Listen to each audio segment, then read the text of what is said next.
Microsoft just made the Xbox Series X an $800 console, and it's not even a new console. What's going on, everybody? It's Ed Saavedra, and it is not just the Series X. The Series S, the supposed budget Xbox, is also jumping up to $499 as well.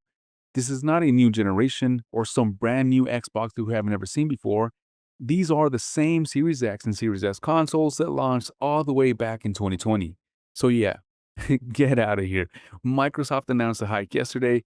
The new worldwide pricing officially hits August 1st, but once a company announces this kind of thing, the market starts reacting right away. The 512 gigabyte models are going up $100, the 1 terabyte models are going up $150, and the 2 terabyte model is being sunset entirely. So today, I'm going to break down the exact new pricing, the one console that suddenly looks like a sneaky goodbye before August 1st, and the bigger timing that Microsoft hit in their announcement that should worry every console gamer for the next 2 years. Here is the US pricing math. Series S 512 gig goes from $399 to $499. Series S 1 terabyte goes from $449 to $599. The Series X digital goes from $599 to $749. And the standard 1 terabyte Series X with a disk drive jumps from $649 to $799. Now here's where it gets weird, guys. So the 2 terabyte Galaxy Black Series X is already $799 today, and Microsoft is sunsetting that model. So the regular 1 terabyte Series X is basically taking the same price slot as the special edition 2 terabyte version that is about to disappear. That actually makes the 2 terabyte model the sleeper buy of this whole thing. Not a panic buy, but if that model is going away and the regular 1 terabyte is jumping up to match its price, then the 2 terabyte model actually starts looking good right now while it's still on the shelves. Now, real quick, if you like these kinds of console and hardware breakdowns, do me a favor and hit subscribe. Now, in a second, guys, I want to get into the line that Microsoft buried in their announcement that should worry every console gamer for the next 2 years. So stick around for that. $800 for an Xbox Series X in year 6 of this generation. That is the part that makes my brain short circuit, right? Because consoles are supposed to get cheaper as the generation goes on. That was always the rhythm. You launch expensive, production gets better, bundles improve, discounts show up, and by the end of the generation, you get a better deal. This time, the price is going in the other direction. Now, to be fair, guys, Microsoft did give a reason. They say that storage and memory prices have gone up more than 2.5 times, and they expect those costs to double again by fall of 2027. That is not a small line. That is Microsoft basically saying, yeah, this is not over, right? And this is where the story gets even bigger than Xbox. Same pressure we have been talking about with Steam Deck pricing, Steam Machine pricing, handheld PCs, all of it. Storage, RAM, AI data centers, everything is connected. This is not one company waking up and deciding to make everyone mad, right? The component market is ugly, and gaming hardware is taking the hit from every direction. But here's the problem. Knowing why something is expensive doesn't make it feel worth buying. When I see the standard 1 terabyte Series X with a disk drive at $799, I'm not thinking about Microsoft's supply chain. I'm thinking, do I really want to pay $800 for this console in 2026? That is a totally different conversation. The Series S situation is even weirder here because the whole pitch of the Series S was price. It was the affordable entry point when you don't need the expensive box. You can pretty much still get into the generation, but for less money. At $499 for the 512 gig model, that pitch starts falling apart, especially when storage was always the pain point. You are paying more for the cheaper console, and the storage is still tight.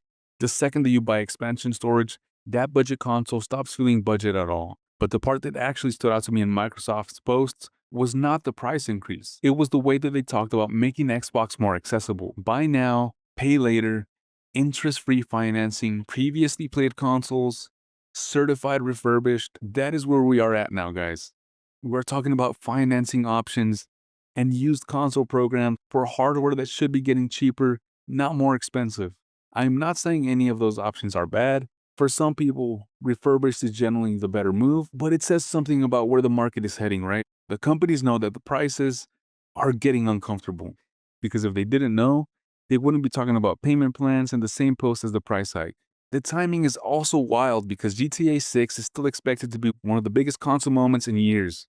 Microsoft even mentions GTA 6 in the post as one of the big upcoming Xbox games. So what happens when a massive game is coming, demand spikes, and hardware is getting more expensive all at once? This is where it gets kind of messy. So if you're waiting until late this year to buy a console for GTA 6, that choice is suddenly not that simple, right? I'm not telling anyone to go out and panic buy. I don't like FOMOing people into hardware, right? But this is one of those moments where waiting may actually cost you more. So it feels kind of backwards. That is the strange part about this generation. Now, my honest take is this, guys. I understand why Microsoft is doing it, right? I also think that this makes Xbox hardware way more harder to recommend right now. Both of these things can be true at the same time. At $499, the Series S is still technically the cheapest way into the current gen Xbox, but it no longer feels like that crazy value play. At $799, the Series X walks into territory where you start asking totally different questions. Do you buy a PS5 instead? Maybe a PS5 Pro? Build toward a PC? Wait it out? Use Game Pass on something else? Or just buy used, right? That last one might be the biggest. So if Microsoft is openly pointing people toward previously played and certified refurbished consoles, that is probably where a lot of buyers are going to end up. Not because they want to, but because the new price is just way too much. And this is why every hardware conversation right now needs to be taken seriously.